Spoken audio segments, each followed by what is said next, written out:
તો બાળકો હા સ્ટાર્ટ કરીએ લેક્ચર કે ચર્ચા કરવી છે થોડી ઘણી? આજે બહુ ઠંડી છે તો શું કરીએ? મોબાઈલ પર કમળ નાખી દો, મોબાઈલ ને ઢાંકી દો. મોબાઈલમાં બહુ ઠંડી છે. મોબાઈલ ને બી ઠંડી લાગતી હશે ને? મોબાઈલ નું બહુ ધ્યાન રાખવાનું ભાઈ. હમણાં એક મોબાઈલ ને ઠંડી લાગી હતી તો કોરોના થઈ ગયો. તો જેને બી મોબાઈલ યુઝ કર્યો એને બી કોરોના થઈ ગયો. અને જેને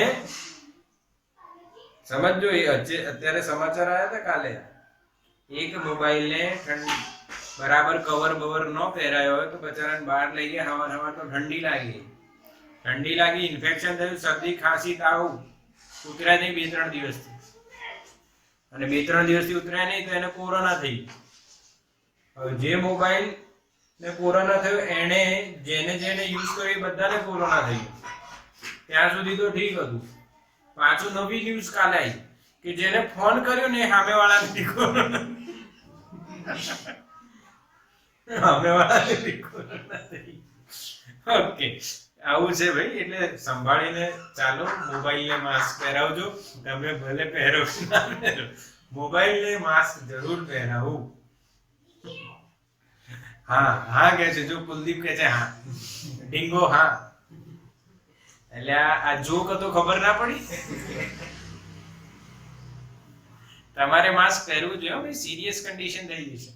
બધાએ માસ્ક નો બરાબર યુઝ કરવો. બહાર નીકળતા પહેલા માસ્ક હોવો જરૂરી. અંદર આવો એટલે હાથ બરાબર ધોવા સાબુથી. મોઢું તે ધોઈ લેવું સાબુથી. સુંદર બી થઈ જશે. ઓકે, એટલે ધ્યાન રાખજો બેટા. કેમ કે અત્યારે તમે જોશો અગેન આપણી 23 સ્ટાર્ટ થવાની વાતો હતી, એ પોસ્ટપોન થઈ ગઈ છે. એટલે આપણે હવે ઓનલાઈન ભણવાનું છે. પણ ઘણા બાળકો બહાર નીકળતા હોય છે અને માસ્ક વગર નીકળવું હાનિકારક, બહુ જ નુકસાનકારક હોઈ શકે બેટા. એટલે તારું ધ્યાન રાખવાનું બધાએ. માસ્ક અને પપ્પા મમ્મી પણ જો આનું પાલન ન કરતા હોય, મેં મારે એક વોટ્સઅપનો તમે સ્ટેટસ જોયો હશે કે એમાં મેં લખ્યું હતું કે ભાઈ તમે કઈ રીતના લોકડાઉન ખોલ્યું છે અને એ શું ખોલ્યા પછી બધા પાલન કરે છે. મેં કાલે માર્કેટ ગયો હતો, એમાં 20-30% લોકોએ માસ્ક જ નતા, અને હતા એ જ લોકો નીચે હતા. એટલે માની લો 30-40% લોકો માસ્ક પહેરીને ફરે છે. એટલે બાકીના તો એવા કેવા કે બોમ્બ જેવા કહેવાય, હ્યુમન બોમ્બ, કે વિસ્ફોટ કરવાના છે જબરદસ્ત. અને એ વિસ્ફોટ દિવાળીમાં થયો એટલે આપણે 23 એ બંધ કરવું પડ્યું ફરીથી સરકારે. એટલે અમુક વસ્તુ સિરિયસ. એક સ્ટોરી તમને કહું નાની, જાણવા અને શીખવા માટે. આજે આપણો જે દેશ છે ભારત, એ બહુ જ સારો છે. કેમ કે આપણે ઇમોશનલ દેશ છે. ઇમોશનલી આપણે એકબીજા સાથે બહુ જ સારી રીતના જોડાય છે. એટલે અહીંયા રહેવાની મજા છે, તહેવારો જબરદસ્ત. પરંતુ આ દેશનો વિકાસની જે ગતિ છે એ બીજા દેશોથી પાછળ છે. એટલે અમુક દેશોથી પાછળ છે. હાલાકી ટેલેન્ટ એ દેશો કરતા જબરદસ્ત છે. જેમ કે જાપાન કરતા આપણો દેશ 50 વર્ષ પાછળ છે એવું કહી શકાય. એની ટેકનોલોજી એ લેવલની છે કે 50 વર્ષ પાછળ. હવે એક ટેકનોલોજી હું તમને બતાવું તો તમને લાગશે હા આવું છે. જાપાનમાં જે ટોયલેટ હોય ને, પબ્લિક ટોયલેટ, જે આપણે અહીંયા સુલભ શૌચાલય લખેલું, સુલભ શૌચાલય, એ પબ્લિક ટોયલેટ ટ્રાન્સપરન્ટ છે. એટલે બહાર ઉભા હોય ને અંદર જોઈ શકો તમે. અંદર ઉભો હોય બહાર જોઈ શકે.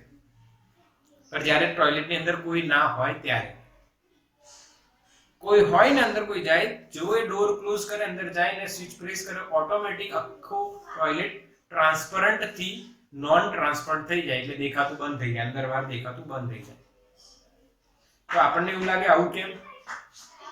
તો આવું ત્યાંના લોકોએ કેમ કર્યું છે? કે આપણને અહીંયા એક અનુભવ થયો હશે. આપણે શૌચાલયમાં જઈએ, સુલભ શૌચાલયમાં, ઇમરજન્સી આવી અને જઈએ, અંદર એટલી ગંદકી હોય ને, કોઈ પિચકારી મારેલી હોય ને, આ એટલી ગંદા હોય. આ ગંદુ છે કે નહીં એ બહારથી જ ખબર પડી જાય ને. એટલે એના માટે ટ્રાન્સપરન્ટ બનાવ્યું છે. That is technology. વિચાર કેટલું આગળ છે. ત્યાંની એક ઘટના હજુ તમે જોઈ શકો છો અને હું તમને બતાવું. ડુંગળીના ભાવ આપણે ત્યાં વધઘટ કર્યા અમુક વખતે. આજે ઘરમાં પહેલા અમે આપણે નાના હતા ત્યારે આપણને ખબર ના પડે ભાઈ ડુંગળીના ભાવ શું છે, ઓછા છે વધારે. આજે બાળકોને ખબર છે કે ડુંગળીના ભાવ આટલા વધી ગયા છે. તો જાપાનમાં લગભગ ડુંગળી કે ટામેટા કોકનો ભાવ આવી રીતે એકદમ અચાનકથી બહુ જ હાઈ લેવલ પર ગયો, પીક લેવલ પર. તો જ્યાં સુધી એનો ભાવ યોગ્ય ના આવ્યો તો એના માટે આખા જાપાનના બધા લોકોએ એક દિવસ કે એક સમય એવું કંઈક ન્યૂઝ હતા, ડુંગળી ખાવાનું કેન્સલ કર્યું. વિચારો કોઈ દેશ એક સમય અથવા એક દિવસ ડુંગળી ન ખાય તો એ દિવસનો ડુંગળીનો સ્ટોક બચી જાય, અને એ બચી ગયો એટલે ડુંગળીની જે ખોટ હતી એ પૂરી થઈ ગઈ અને ભાવ હતા એ ક્યાં આવી ગયા? નોર્મલ. સમજ પડે લોજિક?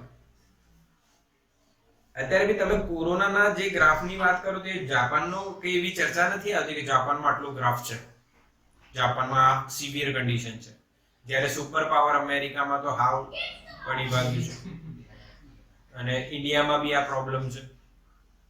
એટલે આપણે બધાએ મળીને અમુક પ્રોબ્લેમનું સોલ્યુશન આપણે કરવું જોઈએ. અને આ એક સ્ટોરી છે, સાથે સાથે મોટિવેશન પણ છે. આપણે પણ આપણા પેરેન્ટ્સનું પણ આજુબાજુ પણ ધ્યાન રાખવું જોઈએ.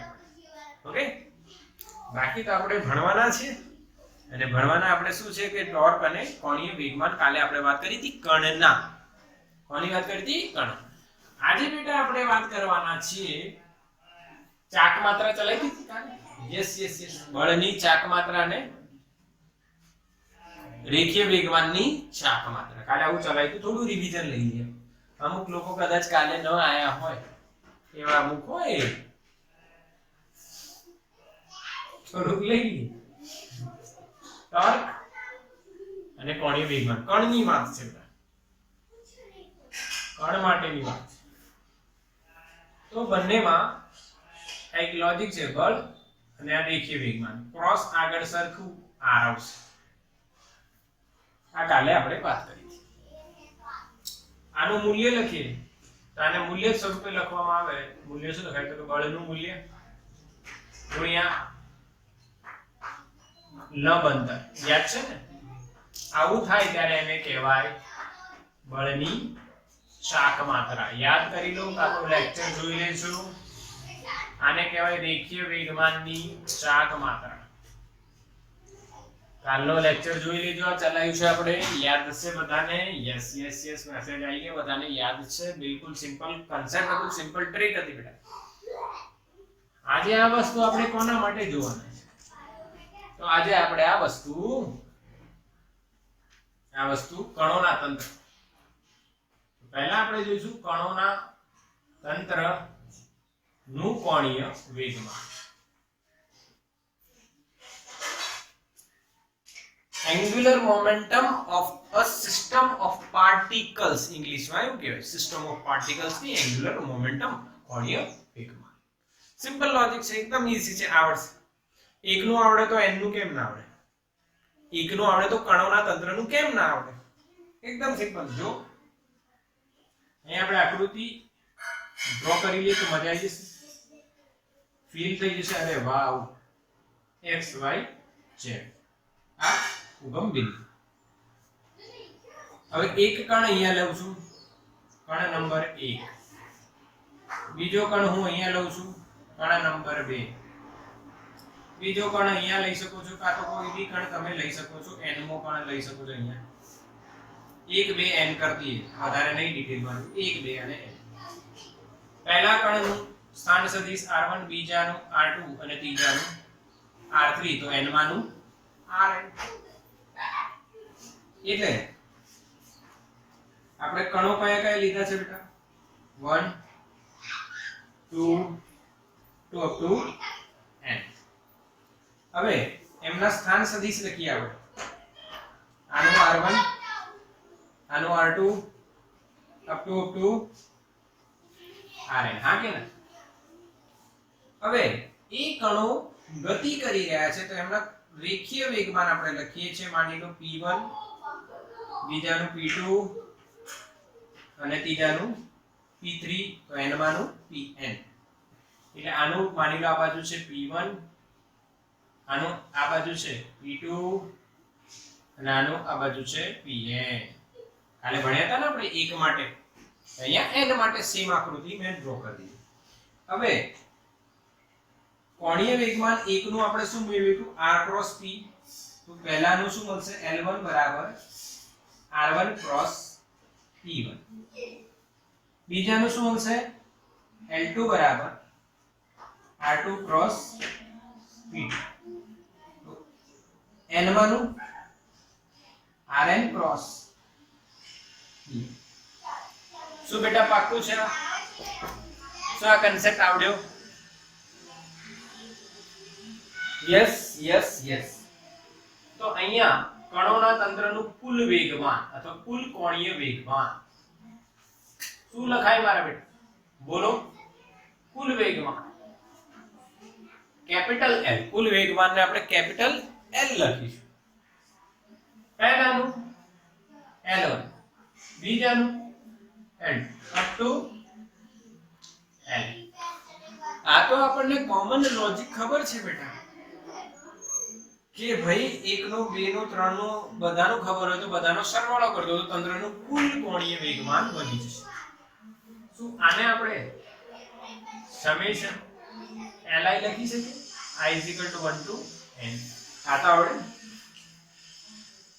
આવડી ગયું હવે L1 નું જે સૂત્ર આપણને મળે છે મૂકો r1 cross p1 plus r2 cross p2 plus up to rn cross pn બધાના આપણે r અને p ના સ્વરૂપમાં સૂત્રો લખી નાખીએ અહીંયા બી સરખા પદોનો સરવાળો છે એટલે સમેશન ri cross pi આને કહેવાય i 1 to n સમેશન કુલ કોણીય વેગમાન કણોના તંત્રનું કુલ કોણીય વેગમાન એ બધા કણોના કોણીય વેગમાનોના સદિશ સરવાળા બરાબર હોય છે સિમ્પલ ટ્રીક એકદમ ઈઝી બોલો આવડ્યું કે નહીં હા કે ના બોલો બેટા સ્ક્રીનશોટ લઈ લો તો આવડી ગયું સ્ક્રીનશોટ લો જલ્દી ફટાફટ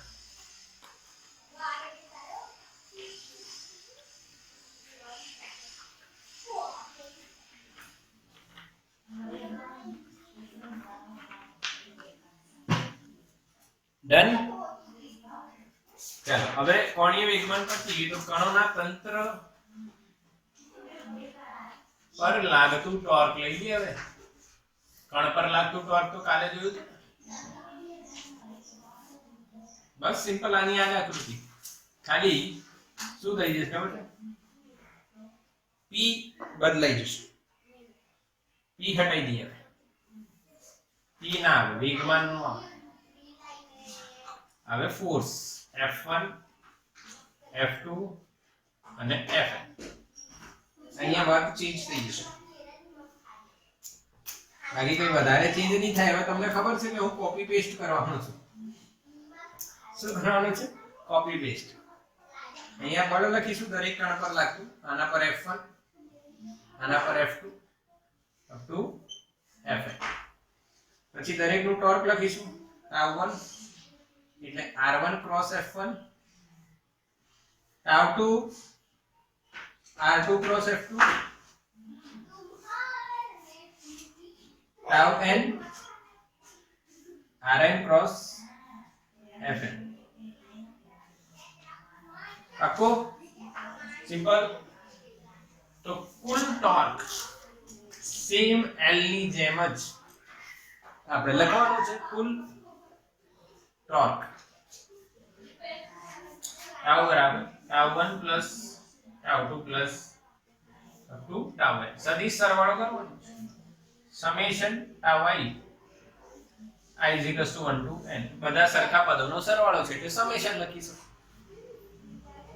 હવે τ1 τ2 જે તમે અહીંયા લખ્યું r1 cross f1 plus r2 cross f2 plus up to rn cross f તો સમેશન આયુ સરખા પદો છે એટલે ri cross fi i is equals to 1 to n this is tau total બોલો કોઈ વાર લાગી બેટા અરે કાલે જે સૂત્ર મેળવ્યું હતું એનું એ જ સૂત્ર છે, કશું જ નહીં કરવાનું છે, આગળ સમેશન કરી દેવાનું છે.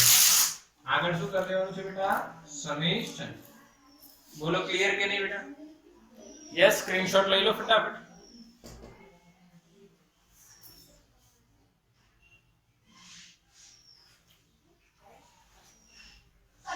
ચલો ડન ના? યસ. હવે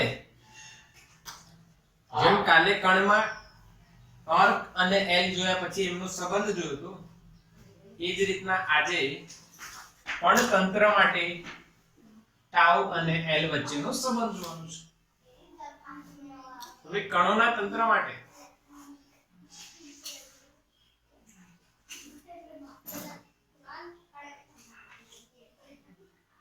એલ અને ટાઉ વચ્ચેનો સંબંધ.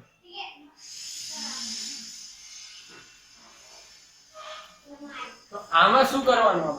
જે કાલે કર્યું એ જ કરવાનું. એલ થી શરૂઆત કરવાની. તો કણોના તંત્રનો કોણીય વેગમાન summation i = 1 to n ri cross pi. હવે જેમ જેમ સમય જાય તેમ તેમ જો r અને p માંથી કશું બદલાતું જાય તો l બદલાશે સમય સાથે. તો તમને ખબર છે આપણે શું કરવાનું અહીંયા? વિકલન કરતા સમયની સાપેક્ષે. કોની સાપેક્ષે? સમયની સાપેક્ષે. તો ભાઈ dl/dt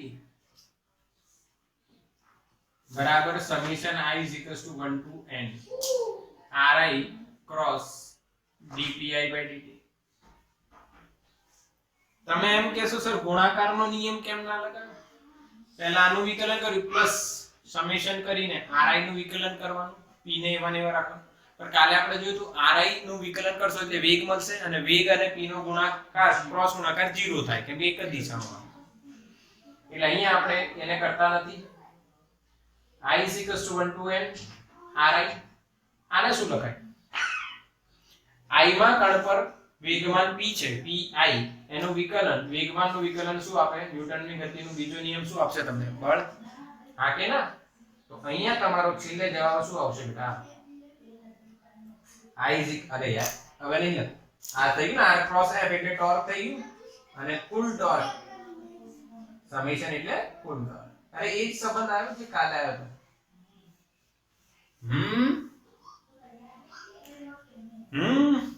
ખબર પડી? હા કે ના? અરે સર આ તો એનું એ જ છે. કાલે તમે મોટું મોટું લખ્યું છે, કાલે નાનું નાનું લખ્યું, આજે મોટું મોટું લખ્યું છે. બસ કોઈ વાંધો નહીં. કોના જેવું છે? અહીંયા આપણે ટાઉ લખ્યું, આ કોના જેવું છે ભાઈ? કોના જેવું છે? આના જેવું દેખાય?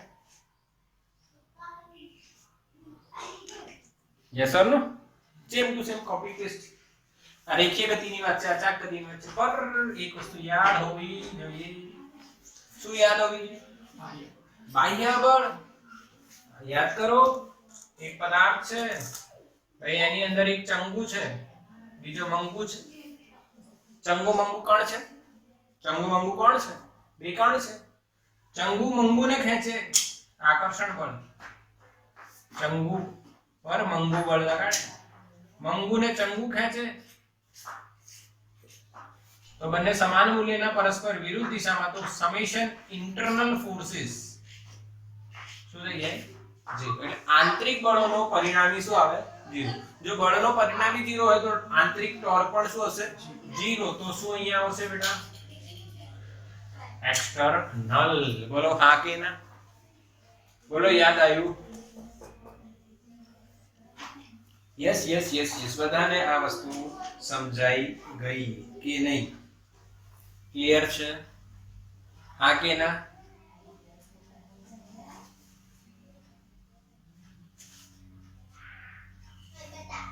ઓકે, ક્લિયર સમજાઈ ગઈ બધા? હા, અહીંયા તમે જે ટોર્ક લખશો એમાં ઇન્ટરનલ પ્લસ એક્સટર્નલ આવશે. પછી મારે ઇન્ટરનલ માં કેમ 0 થાય સમજાવવાનું નથી, તમે વાંચજો, એનસીઈઆરટી માં ખબર પડશે. ન ખબર પડે તો મને પૂછજો, બાકી આ પતી ગયું. સ્ક્રીનશોટ લો આનો ફટાફટ. ઓકે ચાલો, સ્ક્રીનશોટ લીધો. આ વસ્તુ જરૂરી હતી સમજાવી. હવે અહીંયા ધ્યાન. આપણને ખબર છે રેખીય વેગમાન સંરક્ષણનો નિયમ યાદ છે? શું હતો યાદ કરો? જો તંત્ર પર લાગતું પરિણામી બાહ્ય બળ શૂન્ય હોય તો એ તંત્રનું કુલ વેગમાન અચળ રહે છે, એટલે P ફાઇનલ બરાબર P ઇનિશિયલ. આનો તો ઉપયોગ આવડે, આટલા બધા દાખલાઓ ગણી કાઢ્યા હતા ને આપણે આના, અને આનો ઉપયોગ આપણને આવડવો જ જોઈએ. આને સિમિલરલી અહીંયા આવશે કોણીય વેગમાન સંરક્ષણનો નિયમ. કોણીય વેગમાન સંરક્ષણનો નિયમ બેટા. કોણીય વેગમાન સંરક્ષણનો નિયમ શું છે? જો ટાઉ એક્સટર્નલ બરાબર 0 તો L શું હશે? અચળ. એટલે કોણીય વેગમાનનું અંતિમ અને પ્રારંભિક મૂલ્ય સમાન હશે. Copy paste, simply copy paste છે. હા કે ના? બિલકુલ એકદમ આવડી. હા કે ના? તો સ્ક્રીનશોટ લઈ લો બેટા. કોણીય વેગમાન સંરક્ષણનો નિયમ પણ તમને અહીંયા આવડી જાય છે.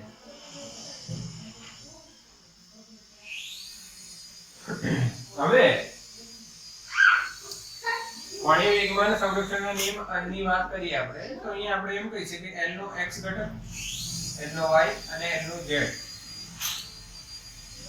આ બધા કેવા થશે બેટા? અચળ અચળ અચળ. હા, અહીંયા તમે k1 k2 k3 અચળ અચળ અચળ લખી શકો છો. કોઈ બી કોન્સ્ટન્ટ હોય છે, બદલાય નહીં. કેમ કે L અચળ છે, સદિશ L તેની દિશા બી અચળ અને એના ત્રણેય ઘટકોનું મૂલ્ય પણ અચળ હોય. એ જ રીતે અહીંયા પણ આપણે જોયું તો px પણ અચળ, py પણ અચળ અને pz પણ અચળ રહેશે. આ બધું અચળ અને અહીંયા I અચળ રહે છે. ક્લિયર? તો કોણીય વેગમાન સંરક્ષણનો નિયમ પણ આવડી ગયો બેટા. ક્લિયર? તો વ્યાખ્યા શું થશે? આવડે ને? વ્યાખ્યા એટલે સ્ટેટમેન્ટ, નિયમ શું થશે એ આવડે ને? ચલો સ્ક્રીનશોટ લો. ચલો થઈ ગયો. તો આને આપણે હટાવી દઈએ. હવે દાખલાઓ જોઈએ ભાઈ. NCERT ખોલો અને જુઓ તો દાખલાઓ દેખાશે તમને બે.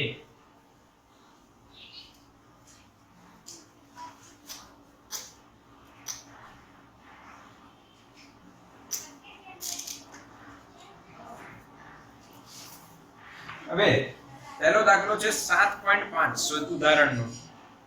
ઉગમ બિંદુને અનુલક્ષીને બળ આપ્યો છે અને જો કણ પર બળ લાગે છે તેનો સ્થાન સદિશ આપણને r આપ્યો છે અને બળ આપ્યું છે. તો r અને f થી આપણે ટોર્ક શોધવાનું છે બેટા. એકદમ સિમ્પલ છે. તમને r આપ્યો છે, પહેલા f આપેલું છે ક્વેશ્ચનમાં 7i + 3j - 5k બરાબર, અને પછી r આપ્યું છે I - j + k અને તમને ટોર્ક એટલે બેટા ક્રોસ ગુણાકાર શોધવાનું કહે છે.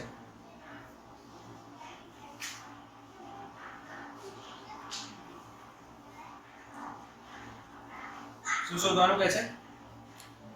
ક્રોસ ગુણાકાર. સિમ્પલ ને? શું કરશું? ચલો શોધી કાઢો. ટોર્કનું સૂત્ર r ક્રોસ f. યાદ કરો મેં તમને ક્રોસ ગુણાકાર સૂત્ર શીખવાડ્યું છે. ચોપડીમાં બી એ જ રીત છે. નિશ્ચાયકની રીત. કઈ રીત કહીશું? નિશ્ચાયક. r પહેલો સદિશ છે, એના ઘટકો પહેલા લખવાના 1 -1 1. f બીજો સદિશ છે તો 7 3 અને -5 પછી આવશે. પછી તમને ખબર છે મેં તમને ડાયરેક્ટ આદત પાડી હતી કે તમે ડાયરેક્ટ જવાબ લખો. યાદ કરો મેં ડાયરેક્ટ તમને આદત આવી પાડવાની કીધી હતી કે કઈ રીતના તમે જવાબ લખશો. ચલો ચોકડીની રીત છે. I કેરેટ એટલે I નું ભૂલી જવાનું. -5 માઈનસ માઈનસ પ્લસ 5 - 3 2. હવે j ને ભૂલી જવાનું. -5 -7 એટલે -12 અને k ને ભૂલી જવાનું છે એટલે 3 + 7 10 શું જવાબ છે જો તો ચેક કરો 2 12 અને 10 શું જવાબ છે બેટા આ માઈનસ માઈનસ પ્લસ થઈ જશે ને ઓકે 2 12 અને 10 બોલ આવડ્યું કે નહીં ક્લિયર છે હા કે ના યસ હવે એક બીજો દાખલો તમને હું આપું છું મારી રીતે ના 7 i caret plus 3j caret minus 5k caret પછી r તમને આપું 3.5 i caret plus 1.5 j caret minus 2.5 k caret બોલો ટોર્ક શોધો તમારી જોડે 2 મિનિટ છે ટોર્ક શોધીને મને ફટાફટ કહો ચલો જવાબ લાવો જલ્દી સ્ક્રીન પોઝ કરી લો આન્સર લાવો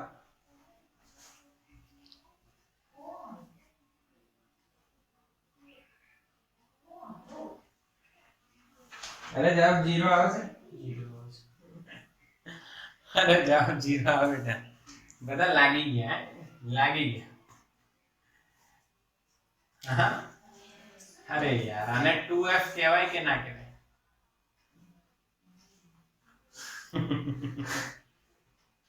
હા કે ના સોરી સોરી સોરી સોરી આને કહેવાય આને 2r કહેવાય r ને 2 વડે ગુણશો એટલે અહીંયા મળશે ને અહીંયા f/2 લખાય અહીંયા લખવું હોય તો તમારે શું લખવાનું f/2 f ને બગડા વડે ભાગ્યું હોય ને તો આ મળી જાય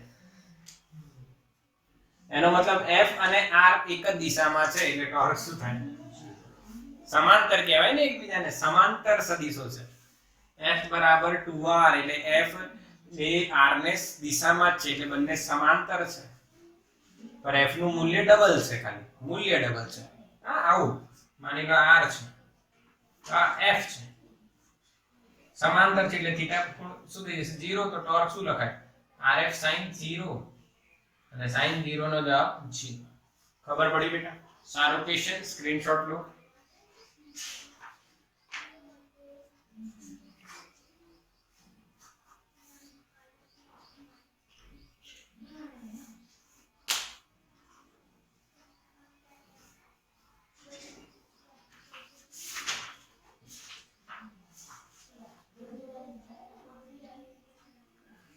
ओके चलो पाक्कू स्क्रीनशॉट થઈ ગયું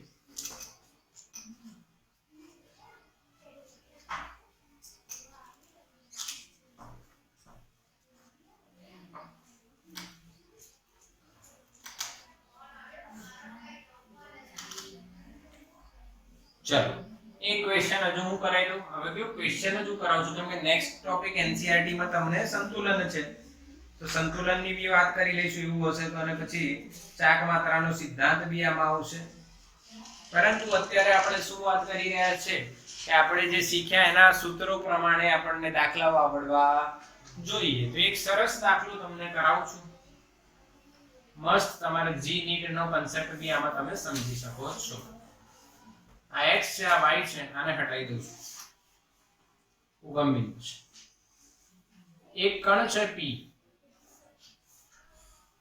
એનું અંતર છે 5 મીટર ઉગમ બિંદુથી અને આ દિશામાં એનો વેગ છે વેગનું મૂલ્ય છે 2 મીટર પર સેકન્ડ તો o ની સાપેક્ષે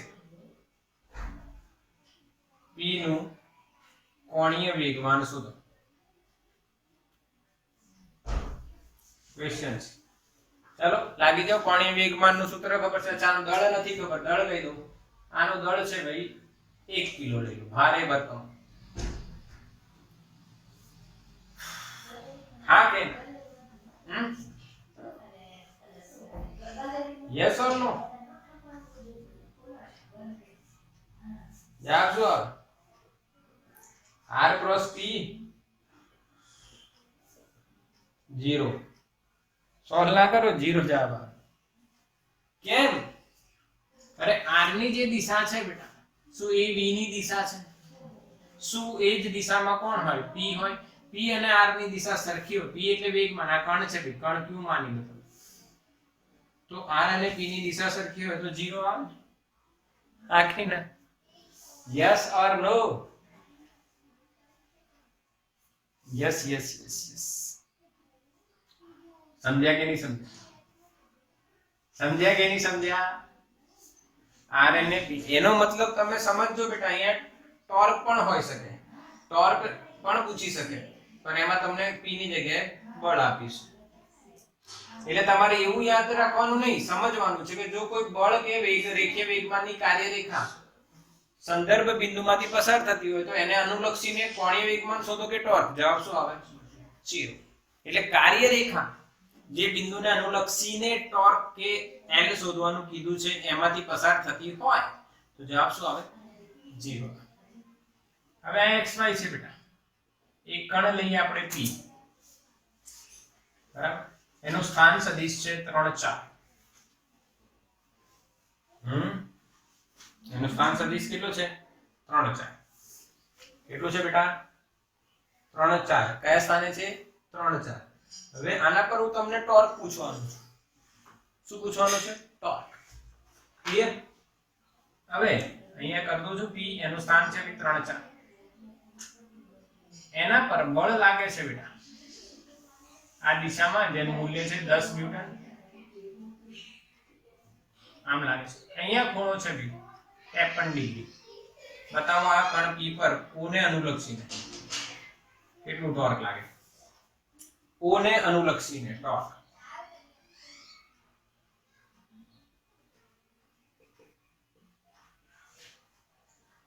કેટલું થાય ટોર્ક નું સૂત્ર શું r ક્રોસ s અચ્છા તમે દિશામાં ના પડો તો મૂલ્ય બોલો તોય ચાલે ટોર્ક નું મૂલ્ય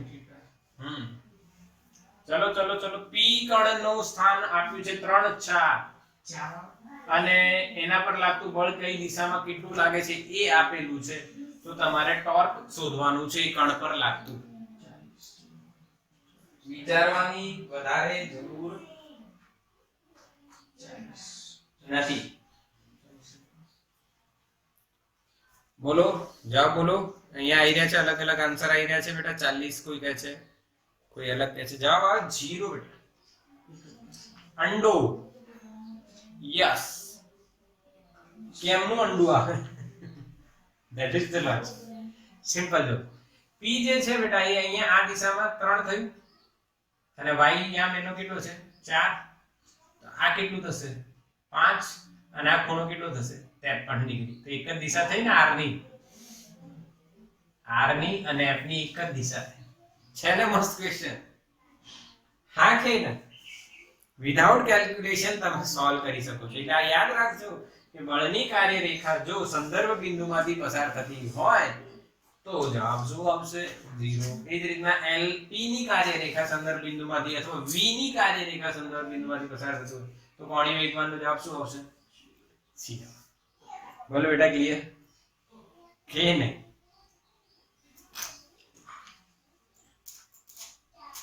અચ્છા હવે તમને હું ટોર્ક શોધતા શીખવાડું બીજી એક રીતે જો મજા આવશે એક્ઝામ્પલ છે એક નિયમિત સળિયો લઈ આવે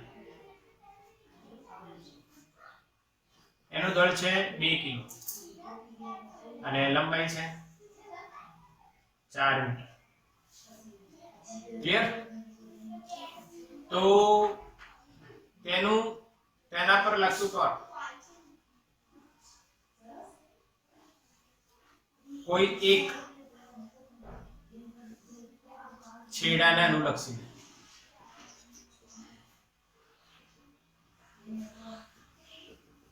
કેટલું થાય આવો ક્વેશ્ચન છે ધ્યાન આપજો ને સમજજો બેટા મજા આવશે બહુ જ મજા આવશે આ એક સળિયો છે બેટા એની લંબાઈ માની લો L છે અહીંયાથી એને બાંધી દીધું છે તો હવે એનું પર ટોર્ક લાગશે યસ હા લાગશે જો એક એક્ઝામ્પલ આપો માની લો આને હું અહીંથી પકડી લઉં મેં જોરથી બળ લગાવ્યું છે એટલે આ સ્થિર છે પણ મેં ઢીલું કરીશ આમ પડી જશે તમે તમારા હાથમાં પેન પકડો બધા એનો છેડો પકડો જોરથી, તો પેન આમ રહેશે. હવે થોડું ઢીલું કરો, છૂટ. ફર્યું કે નહીં ફરી પેન? બસ. ફરી કે નહીં ફરી? યસ. તે ફરે છે એટલે શું લાગે છે? ટોર્ક. હવે ટોર્ક ક્યારે લાગે? જ્યારે આર હોય અને આર અને સાથે સાથે એફ. તો અહીંયા તમે ક્યાં બળ લગાડો છો? યસ, ગુરુત્વાકર્ષણ બળ લાગે. નિયમિત સળિયો છે એટલે દ્રવ્યમાન કેન્દ્ર ક્યાં હોય બેટા? મધ્ય બિંદુએ. હા, ત્યાં જ કયો બળ લાગે? વજન બળ mg. તો આના પર ટોર્ક લાગશે. શું લાગશે? ટોર્ક. કેટલું લાગે? rf sin θ.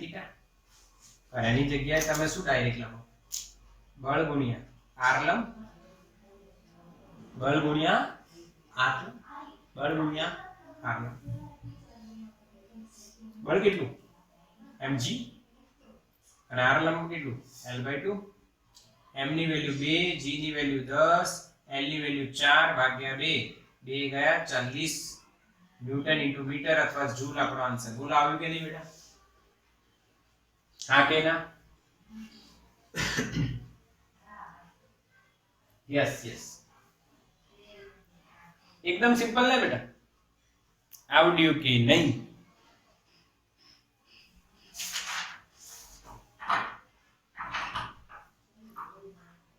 આવડ્યું. Yes yes yes. હવે બીજું એક એક્ઝામ્પલ આપું છું. હવે થોડું કન્સેપ્ટ આવશે, મસ્ત કન્સેપ્ટ જે તમારે યાદ રાખો.